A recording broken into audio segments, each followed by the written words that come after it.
সকালবেলায় দাদু আমাকে ডেকে কি কি বললো আর আজ আমি মাঠে গিয়ে কি কি করলাম, আমার এই মিনি ব্লগটি দেখলে সব বুঝতে পারবে। আর হ্যাঁ, আমি সৌরভ।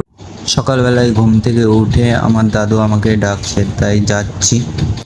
গেটটা খোলার পর দাদু বলছে যে কাজে যেতে হবে, তাই আমি ফটাফট মুখ ধুতে চলে আসলাম।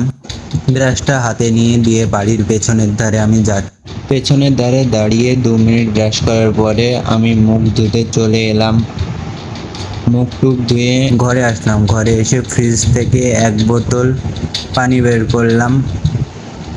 পানিটা বের করে আমার এই ব্যাগে ভরলাম।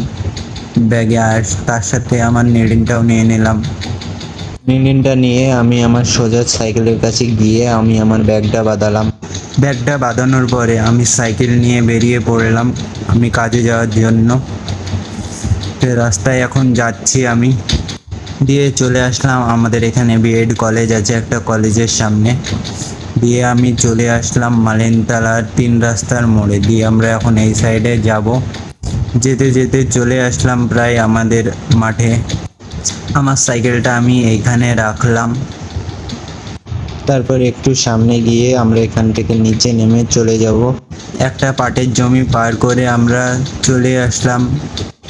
আজ আমাকে আমার দাদু কাজ দিয়েছে, আজকে এই ভুঁয়ে যে যত ঘাস আছে সব মারতে হবে।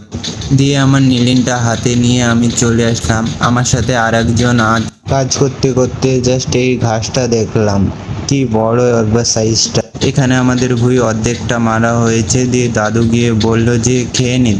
আজ দাদু 2 প্যাকেট বিস্কুট এনেছিল। খাওয়া দাওয়া শেষ করার পর নিলিনটা হাতে নিয়ে চলে গেলাম কাজে। দাদু অলরেডি এখানে কাজ করছে। আজকে আমাদের ঘাস কাটা এত দূর হলো। তারপর দাদু বাড়ি যেতে বললো। দিয়ে ব্যাগগুলো নিলাম। ব্যাগগুলো নিয়ে হাঁটতে হাঁটতে পাটের একটা ভুঁই পার হলাম। তারপরে এখান থেকে এবার রাস্তায় ওপরে উঠবো। দিয়ে রাস্তায় ওপরে উঠে আমি আমার সাইকেলের কাছে গিয়ে দেখি আর একটা সাইকেলের ওপরে রাখা, তাই আমি ব্যাগটা রেখে আমার সাইকেলটা আমি বের করলাম। সাইকেলটা আমি এক সাইডে রাখলাম। রেখে আমি আমার ব্যাগটা নিয়ে এসে আমি আবার আমার সাইকেলে বাঁধালাম। এবার সাইকেলটা নিয়ে আমি এবার বাড়ির উদ্দেশ্যে যাচ্ছি। প্রায় বাড়ি চলে এসেছি। সাইকেলটা এবার বাড়ির ভিতরে ঢুকিয়ে দিব। সাইকেলটা গ্যারাজে রাখার পর আমি সোজা চলে গেলাম মুখ ধুতে। এখানে মুখ ধুয়ে মুখ টুক মুছে আমি সোজা ঘরে গিয়ে আমার ফ্রিজ থেকে 1 বোতল পানি বের করলাম। মা এখানে ভাত খুলে রেখেছে, দিয়ে ভাত খেলাম আমি। তার সাথে আজ রান্না হয়েছিল রুই মাছের ঝোল। আজ রুই মাছটা যা সুন্দর হয়েছিল না রান্না, জাস্ট বলার মতন না। খাওয়া শেষে আমি ঘরে চলে আসলাম আর আজকের মিনি ব্লগ এখানেই শেষ।